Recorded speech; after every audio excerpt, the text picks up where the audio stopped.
Hello बच्चों, good morning. कैसे हो आप लोग? होप करता हूँ आप सब स्वस्थ हो गए, अपने अच्छे हो गए अपने अपने घरों में। ठीक है, हम क्या स्टार्ट करने जा रहे हैं बेटा? पोलरॉइड स्टार्ट करने जा रहे हैं। क्या स्टार्ट करने जा रहे हैं? पोलरॉइड। पोलरॉइड क्या होता है बेटा?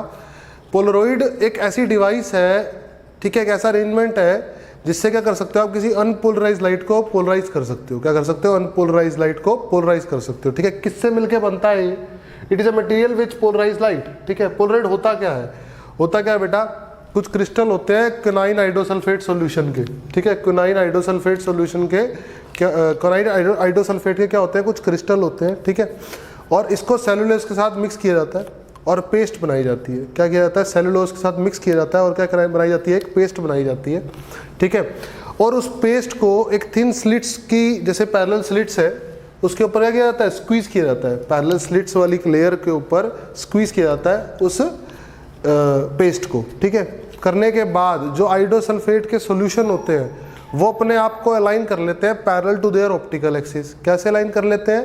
Parallel to their optical axis. Iodosulphate के जो क्रिस्टल्स हैं वो अपने आप को अलाइन कर लेते हैं। ठीक है, और फिर उसको होल्ड करने के लिए हम दो थिन शीट लगा देते हैं, एक आगे और एक पीछे की तरफ। क्या बना देते हैं? दो थिन शीट लगाते हैं उसको होल्ड करने के लिए, एक आगे की तरफ और एक पीछे की तरफ। ठीक है, तो ये हमारा पोलरॉइड बन जाता है। क्या बन जाता है? हमारा पोलरॉइड बन जाता है। ये आपको एज इट इज ध्यान रखना पड़ेगा, इसमें कुछ समझने का नहीं है, इसमें सिर्फ सब ध्यान करने का है, सिर्फ सब ध्यान रखने का है इसमें सब कुछ। ठीक है, सही है। अच्छा ठीक है, अब होता क्या है? इस शेप का होता है। जो पैरेलल लाइंस दिखाई दे रही हैं ये आपको दिखाई दे रही हैं ऑप्टिकल एक्सिस। ठीक है ना, और ये ट्रांसमिशन एक्सिस भी है। क्या है? ये ट्रांसमिशन एक्सिस भी है। ठीक है, इनके बीच में क्या है बेटा? इनके बीच में वो पेस्ट स्क्वीज किया गया, हमने पेस्ट स्क्वीज किया है। क्या किया है? पेस्ट स्क्वीज किया है। किसका? क्विनाइड आइडोसल्फेट क्रिस्टल का सेलुलोज के साथ मिक्स करके। ठीक है, तो अनपोलराइज लाइट आई, कोई भी इंटेंसिटी क्या आई? इंटेंसिटी की पोलराइज हो गई। क्या हो गई? पोलराइज हो गई। और इसकी इंटेंसिटी कितनी हुई? I/2। कितनी हो गई? I/2। हाफ हो जाती है इंटेंसिटी। बोलो, हो जाती है कि नहीं हो जाती है? ठीक है, और ये कौन से? इसके पास दो तरह के वाइब्रेशंस है, एक ये वाले और एक ये वाले, अनपोलराइज लाइट के पास। ठीक है, और इसकी ऑप्टिकल एक्सिस या ट्रांसमिशन एक्सिस कैसी है? वर्टिकल। तो कौन से पास होंगे? वर्टिकल वाले पास होंगे। वर्टिकल वाले पास हुए, लाइट क्या हो गई? पोलराइज हो गई। P2 ने डिटेक्ट कर लिया, एनालाइजर लगा दिया। ठीक है ना, डिटेक्ट करने के लिए लाइट पोलराइज हुई है कि नहीं हुई है। फिर आगे एक और पोलरॉइड लगा दिया, ठीक है, जिसकी ऑप्टिकल एक्सिस को, जिसकी ट्रांसमिशन एक्सिस को क्या कर दिया मैंने? रोटेट कर दिया। तो मुझे पूरा क्रिस्टल ही रोटेट करना पड़ेगा, ये पूरा का पूरा पोलरॉइड ही क्या करना पड़ेगा? रोटेट करना पड़ेगा। तो थीटा एंगल से रोटेट कर। देखो पहले जो ऑप्टिकल एक्सिस थी वो वर्टिकल थी, अब जो ऑप्टिकल एक्सिस है वो ऐसे हो चुकी है ना, तो रोटेट कर दिया। क्या कर दिया? रोटेट कर दिया। किस एंगल से रोटेट कर दिया बेटा? थीटा एंगल से रोटेट कर दिया। सही है, थीटा एंगल से रोटेट करने के बाद यहाँ इंटेंसिटी I0 है। ठीक है, तो यहाँ कितनी होगी? I0 cos square theta. और किसके अकॉर्डिंग होगी ऐसा? मेलस लॉ के अकॉर्डिंग। किसके अकॉर्डिंग ऐसा होगा? मेलस लॉ के अकॉर्डिंग। बोलो, सही बात है। अब पूछता है इसके यूजेस क्या है? इसके यूजेस क्या है? तो यूजेस है सन ग्लासेस में ग्लेयर ऑफ लाइट को कम करने के लिए, अवॉइड करने के लिए। ठीक है, objective of microscope are fitted with it. जो ऑब्जेक्टिव होता है माइक्रोस्कोप का, उसको पोलरॉइड के साथ फिट किया जाता है। ठीक है, किस लिए? वही सेम, ग्लेयर ऑफ लाइट कम करने के लिए, अवॉइड करने के लिए। कैलकुलेटर में, वॉचेस में, कैमराज में, LCD में, सब में क्या लगता है बेटा? क्या लगता है?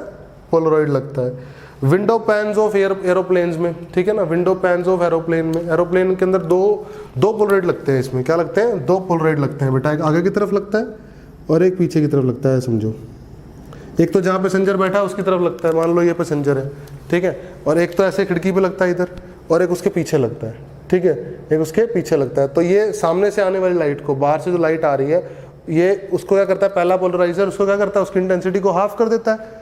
अनपोलराइज लाइट थी वो, कैसी लाइट थी? अनपोलराइज, तो उसको क्या कर दिया? पोलराइज कर दिया। और जो इधर वाला है पोलरॉइड, जो उसके आगे लगा हुआ है, पैसेंजर की तरफ लगा हुआ है, उसको पैसेंजर रोटेट करा सकता है। उसको पैसेंजर क्या करा सकता है? रोटेट करा सकता है। रोटेट कराने से क्या होगा? इंटेंसिटी और कम हो जाएगी। इंटेंसिटी क्या हो जाएगी? और कम हो जाएगी, अपने अकॉर्डिंग जैसी वो रखना चाहता है। ठीक है, तो विंडो पैन्स ऑफ एरोप्लेन में, कार्स में होता है, विंडशील्ड में। ठीक है ना, और वाइट क्लाउड्स की फोटोग्राफ लेने में भी काम आता है पोलरॉइड्स। ठीक है ना, तो पोलरॉइड के ये यूजेस हैं, ये काफ़ी हैं याद करने के लिए। पोलरॉइड कैसे बनता है ये काफ़ी है लिखने के लिए। पोलरॉइड का जो डायग्राम है वो ये काफ़ी है। ठीक है ना, कि एक पोलराइजर है पोलरॉइड, ठीक है, एक एनालाइजर है, फिर रोटेट करा के मेलस लॉ भी लगा सकते हैं उसके ऊपर। ठीक है, तो ये काफ़ी है बेटा पोलराइड के ऊपर। अगर आपको पूछता है कि पोलराइड क्या होता है, पोलराइड किस चीज़ में किससे मिलके बनता है, पोलराइड के क्या यूजेस हैं, पोलराइड मेलस लोगों कैसे ओबे करता है, ठीक है, इन सारे क्वेश्चन का यही जवाब है। ठीक है, तो होप करता हूँ आपको समझ में आया होगा। ठीक है, और ये थ्योरेटिकल सा टॉपिक है, इसको 99.9% ध्यान ही रखना है। ठीक है, इसमें 0.1% भी समझने का नहीं है, सब ध्यान रखने का। ठीक है, ओके बच्चों। ओके बच्चों, आपके लिए पोलराइड्स के ऊपर न्यूमेरिकल लेके आया हूँ बेटा। क्या न्यूमेरिकल है? देखो इंपॉर्टेंट न्यूमेरिकल है। दो पोलराइड दे रखे हैं मुझे, P1 P2 are placed in crossed positions. ये है हमारा P1 और ये है मेरा P2। ये दोनों क्रोस्ड पोजीशन पे हैं। किस पे हैं? Crossed position. मतलब इन दोनों में एंगल कितना डिग्री का है? P1 और P2 की ट्रांसमिशन एक्सिस या ऑप्टिकल एक्सिस में एंगल कितने डिग्री का है? ये 90 डिग्री का। क्रोस्ड मतलब 90 डिग्री। ठीक है। A third polaroid P3 is kept between P1 and P2। ये P3 पोलराइड रख दिया P1 और P2 के बीच में। ठीक है, such that axis of P3 is parallel to that of P1। मतलब P1 और P3 की एक्सिस क्या है? पैरेलल है। ठीक है, उसके बाद ये किया बेटा, उसके बाद इस P3 को रोटेट कराना शुरू किया। इस P3 को रोटेट कराना शुरू किया। P3 को रोटेट कराना शुरू किया तो यहाँ पर इंटेंसिटी क्या मिल रही है? As a function of theta. यहाँ पर इंटेंसिटी क्या मिल रही है? As a function of theta. मुझे ये बता दो। ठीक है, सबसे पहले काम करते हैं। सबसे पहले ये P1 है। ठीक है, ये एक पोलराइड है P1। ठीक है, ध्यान सुनोगे सभी बच्चे। तो I इंटेंसिटी की लाइट आती है, P1 से पास हो कितनी हो जाती है? I/2 हो जाती है। कितनी हो जाती है? I/2 हो जाती है। अब मान लो मैंने P3 को रोटेट करा दिया, तो P3 ये इसके पैरेलल हो गया P1 के, और P3 रोटेट हो गया, ऐसा हो गया। ध्यान से देखो, P3 रोटेट कर दिया मैंने थीटा एंगल से। किस एंगल से रोटेट कर दिया बेटा? थीटा एंगल से रोटेट कर दिया P3 को। ठीक है, ये P3 है। जब P3 को थीटा एंगल से रोटेट कराया तो यहाँ पे इंटेंसिटी क्या मिलेगी? मेलस लॉ क्या होता है? मेलस लॉ होता है I=I0 cos स्क्वायर थीटा। ठीक है, अब यहाँ इंटेंसिटी कितनी है? I/2। तो यहाँ क्या मिलेगी? I' कितनी मिलेगी? I/2 cos square theta. I/2 cos square theta. सही है। अब P3 के पार हो गया, अब आ जाओ P2 पे। ठीक है, अब P3 कैसा है? P3 के जो पार हुआ वो है ऐसा। P3 की ऑप्टिकल एक्सिस है ऐसी, और P2 ही कैसी है? P2 की है ऐसी। और इनके बीच में एंगल कितना है? इनके बीच में एंगल कितना है? P3 और P2 के, P3 की ऑप्टिकल एक्सिस और P2 की ऑप्टिकल एक्सिस, यानी हॉरिजॉन्टल के साथ। ये एंगल कितना है? 90 माइनस थीटा। कितना एंगल है ये? 90 माइनस थीटा। अब मेलस लॉ कहता है, फिर से यही कहता है, I= initial intensity into cos square theta. तो यहाँ इंटेंसिटी कितने मिलेगी? I न्यू कितनी मिलेगी? यहाँ इंटेंसिटी होगी I', यहाँ लिख देता हूँ, ये I न्यू मिलेगा मुझे। I' है पहले इंटेंसिटी, और एंगल कितना है? cos square 90 minus theta. Angle कितना है? cos square 90 minus theta. सही है, ये लगा दिया मैंने। तो I' कितना है बेटा? I न्यू के लिए I' कितना आएगा? I/2 cos स्क्वायर थीटा, और ये कितना है? sin square theta. सही है, मैंने 4 से नीचे ऊपर मल्टीप्लाई डिवाइड करा दिया। 4 से नीचे ऊपर मल्टीप्लाई डिवाइड करा दिया, तो क्या मिला? I न्यू क्या मिल गया?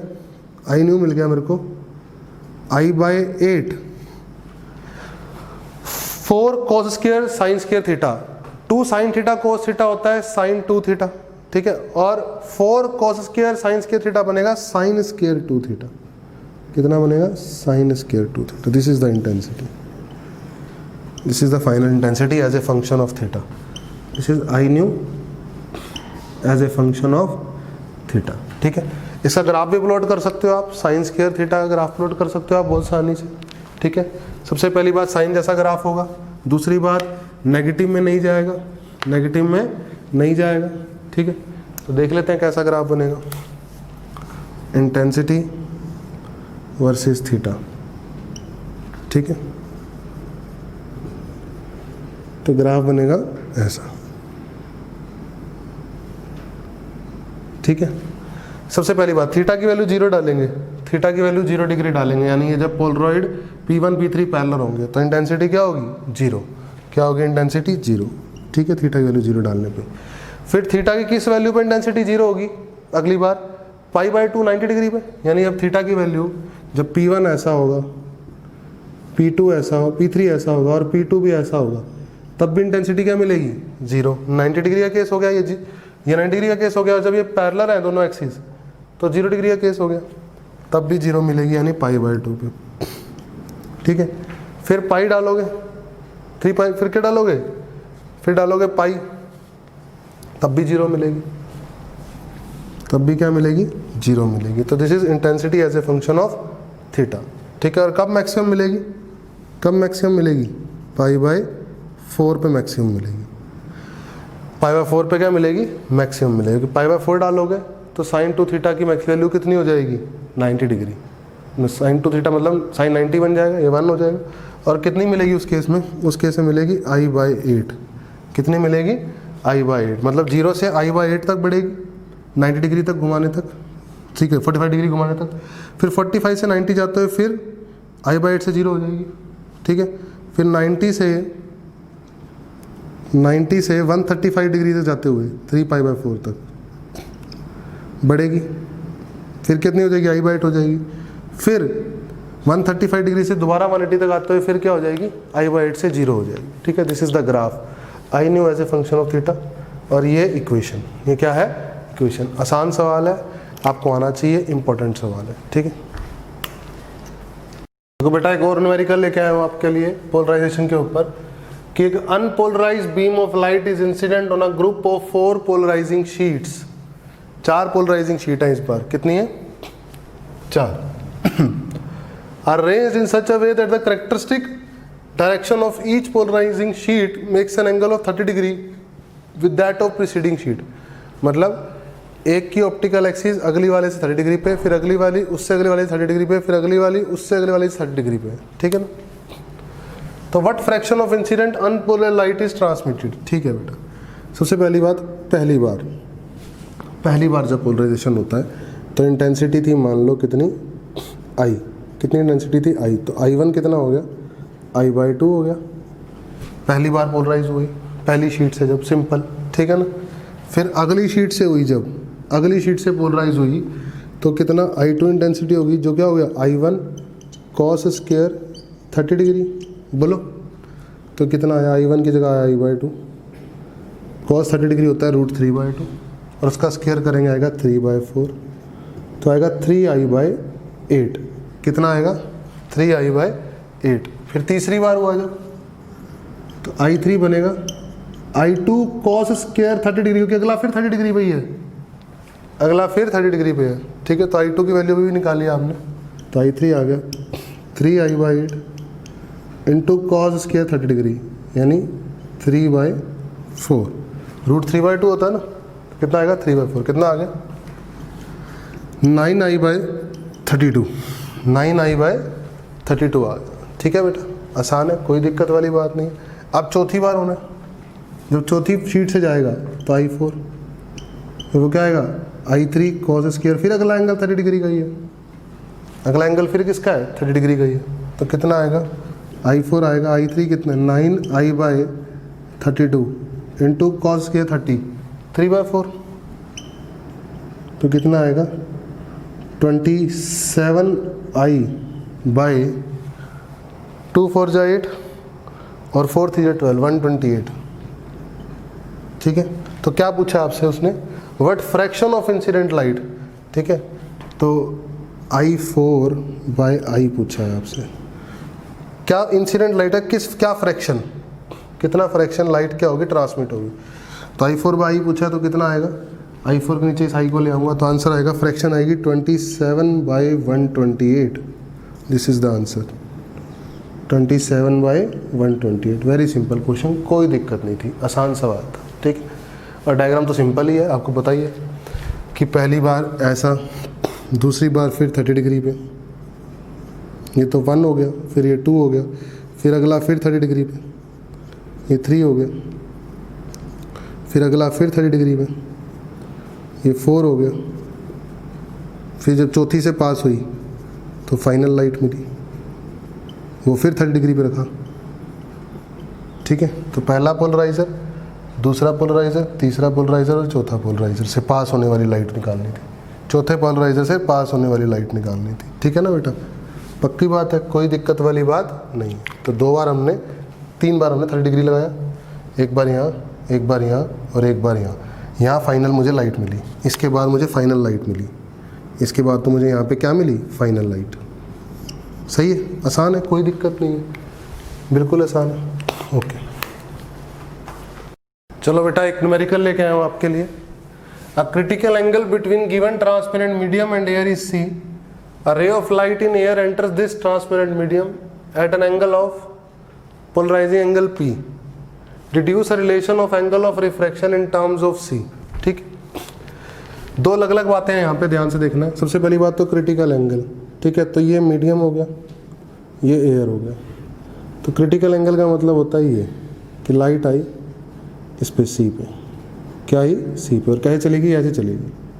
सब जानते हैं क्या होता है इसका, अगर 1 मानोगे, इसको म्यू मानोगे, तो mu into sine C is equal to 1 into sine 90, यही होता है। तो साइन सी आ गया 1 बाई म्यू, कितना आ गया 1 बाई म्यू। एक तो बात है ये। एक मुझे गिवन है कि एयर ग्लास मीडियम में पोलराइजिंग एंगल, ये अनपोलराइज लाइट आ रही है, ठीक है, ये पोलराइजिंग एंगल कितना दे रखा है, पी, क्या दे रखा है, पी। इस केस में रिफ्रैक्शन एंगल होता है आर, कितना होता है, आर, ठीक है। और ये चली जाती है मेरी लाइट रिफ्लेक्टेड वाली, कौन चली जाती है, रिफ्लेक्टेड वाली। तो ये एंगल भी कितना होता है, पी। और अगर ये पोलराइज हो चुकी है तो ये एंगल 90 डिग्री होता है बीच का, ब्रेविस्टर लॉ कहता है ना ऐसा, ठीक है। और पोलराइज कैसे हुई है, क्योंकि ये पोलराइजिंग एंगल है। ये एंगल कैसा है, पोलराइजिंग एंगल, इसका मतलब ये पोलराइज हुई है, ठीक है। तो P प्लस आर क्या आ गया बेटा, 90 डिग्री आ गया। P प्लस आर क्या आ गया, 90 डिग्री आ गया। तो आप जानते हो यहाँ पर क्या लगाते हैं हम, air into sine P, air into sine P is equal to, यहाँ क्या आएगा, म्यू इंटू साइन आर। तो P की जगह लिख दो 90 माइनस आर, P की जगह लिख दो 90 माइनस आर। तो sine 90 minus R mu sine R, ठीक है। तो sine 90 minus R cos R होता है, तो ये 1 बाय म्यू आ गया, ठीक है। और ये कोस आर हो गया, sine R by cos R आ गया टेन आर, क्या आ गया, टेन आर। यहाँ से मैंने देखा 1 बाय म्यू की वैल्यू साइन सी है, यहाँ से देखा 1 बाय म्यू की वैल्यू टेन आर है, तो साइन सी बराबर आ गया टेन आर। मुझे क्या निकालना है, deduce relation of angle of refraction निकालना है इन टर्म्स ऑफ सी। तो आर निकालना है इन टर्म्स ऑफ सी, तो आर क्या आएगा, tan inverse sine C. R क्या आएगा बेटा, tan inverse sine C. Answer आ गया, सिंपल क्वेश्चन है, आना चाहिए आपको, ठीक है।